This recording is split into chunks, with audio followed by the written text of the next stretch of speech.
Welcome back to Sarah's Music. Today we're in New York. It's rather cold but very sunny and we're really happy to be here.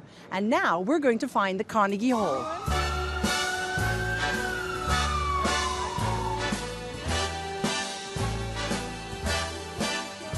Excuse me, where's the Carnegie Hall? Oh, okay, thank you. Start spreading the news. Excuse me, you from New York? Yes, I am. How do we get to Carnegie Hall? Practice, practice, practice. And if that Okay. doesn't work, keep walking up to 55th. Thank you, off we go. Okay, bye. New York, New York. I want to wake up in a city that doesn't sleep. We're on the corner of 7th Avenue and 57th Street, and here is the Carnegie Hall, one of my favorite concert halls in the whole world. The acoustic is really incredible, and when I'm on stage playing a concert, I'm always incredibly happy and proud to be there. And I think this feeling is shared by every musician who plays on that stage. Carnegie Hall was built in 1890 by Andrew Carnegie, an American steel tycoon. This landmark building houses 3 concert halls, the largest of which, the Stern Auditorium Perelman Stage, seats 2,800 people on 5 levels. We're going in, but not through the main door. We're going in through the stage door.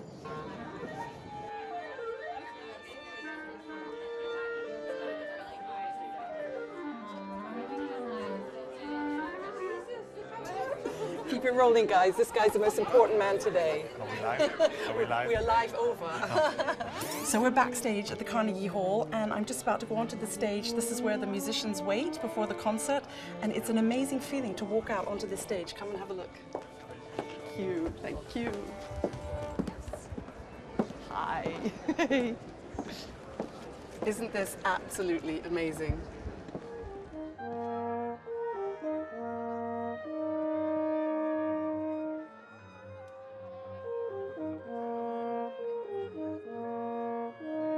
Sir Clive Gillinson, the Executive and Artistic Director of the Carnegie Hall, thank you so much for taking the time to speak to me today. Great to see you again. I love being here. Even if I'm not playing my horn, what makes Carnegie Hall such a special place? Well, I mean, it's fascinating how it was a mistake of history, almost, because you probably know Andrew Carnegie's wife sang in a chorus. There was no concert hall. She asked her husband to build a concert hall, as you do, and he said yes. I would like to find a husband who would build me a concert hall. You should find that husband. And then they didn't go to the greatest architect. They went to somebody who'd never built a concert hall, who was the treasurer of her choral society. Sent him around Europe to look at all the great concert halls. He designed something that bore no relationship to anything he'd seen. And he built the greatest concert hall in the world. About the acoustic of the Carnegie Hall, is it naturally fantastic, or did anything have to be tweaked? Well, the astonishing thing is he got it right straight first go. How? It's magic. I mean, it's one of the thing one knows is, I mean, for all the fact that everybody says it's about science, it's a science and it's an art as well. And because otherwise every single new concert hall that went up would be a great concert hall, which it isn't.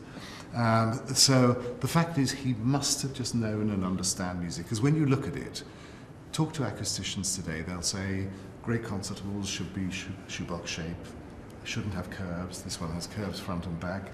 They should be about 2,000 seats. This is 2,800. So he did everything wrong. And he did it better than anybody's ever done it before or since. And he never built another concert hall. But it also means we have to look after it in a crazy way. I mean, because the seats were originally made in Canada by a company 120, whatever it is, years ago. We still send them back up there to exactly the same maker. Because even the fabric affects the acoustics. Of course, too much fabric in there and it's every it's single thing, and whatever's inside the seat as well. So every single thing affects the acoustics. Yeah. So the plaster does. So if you do any work on the plaster walls, you've got to be really careful and make sure that it's the same density of plaster. So you look after your acoustics so that we can come and play here and be totally happy on stage. It's only for you. Oh my God.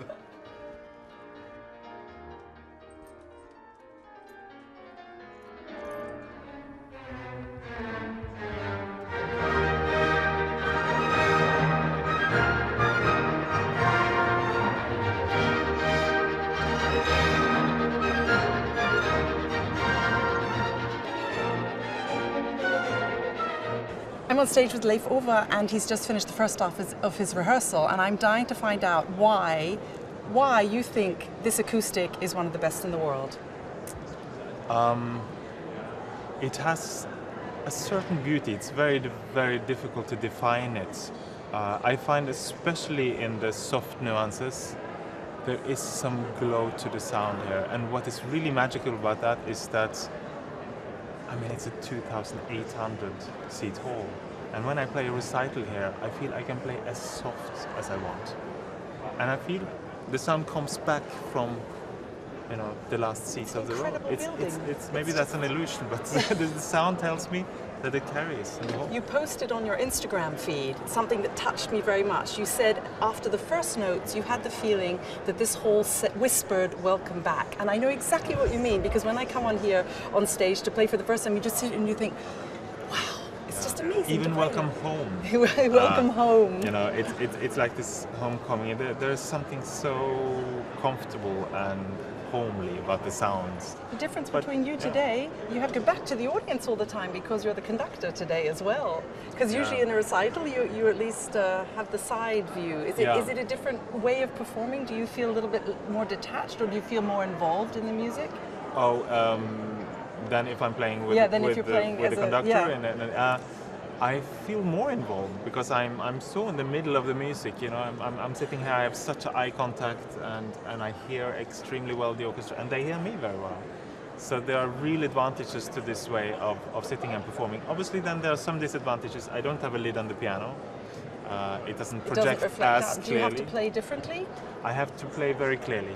This whole it's like a cushion. It can be then a little bit blurry in certain passages, so I have to make sure to play very distinctly and clearly, you know. But generally, we just play our hearts out. Could you it's so inspiring here in this hall. You know? It is. It's like it's Carnegie you Hall. just want Come to on. give. Yeah. You just want to give. Yeah. The hall is generous, and we become generous, I think. This photo collection is incredible of all the people who performed here at Carnegie Hall, and look. The ultimate New Yorker, Leonard Bernstein.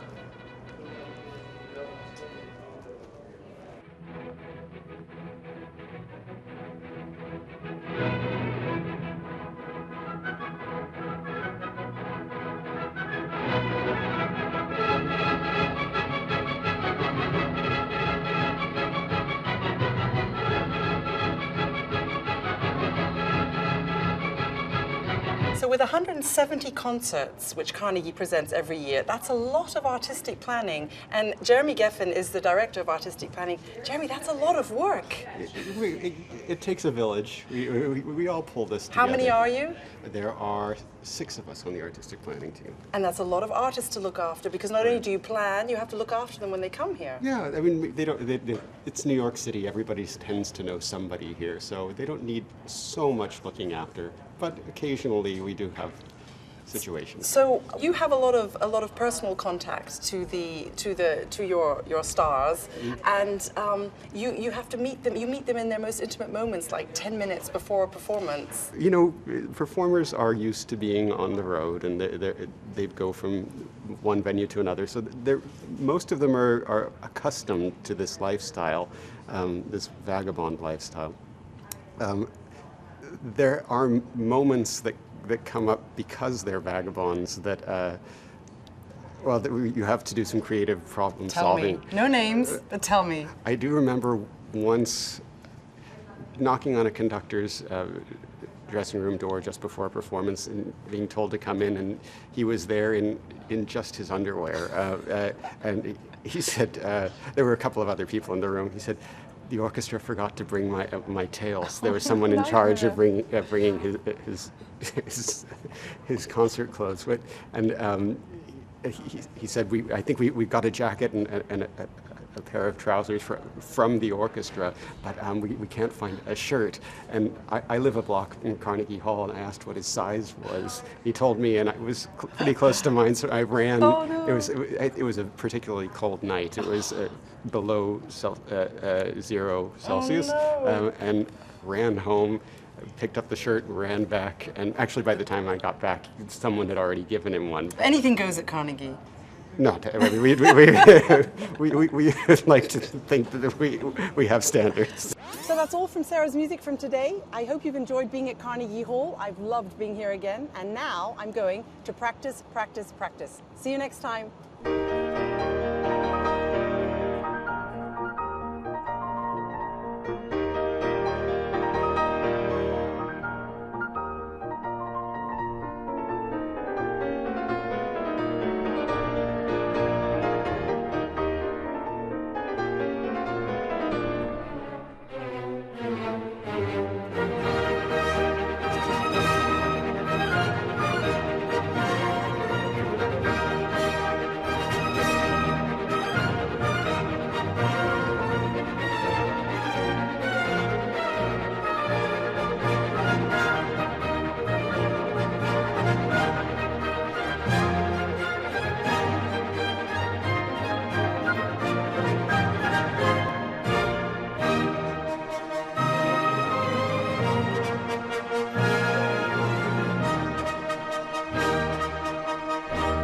So Leif Ove has just asked me if he can play the piano instead, but no way. This is the horn challenge.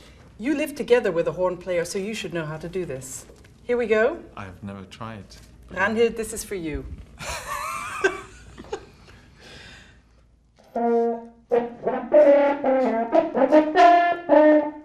Not bad. And That was almost the Valkyrie. That was perfect. Yeah, that was pretty Now comes good. the difficult part. Thank you. Okay. Go back to your piano. Can I please? Thank you.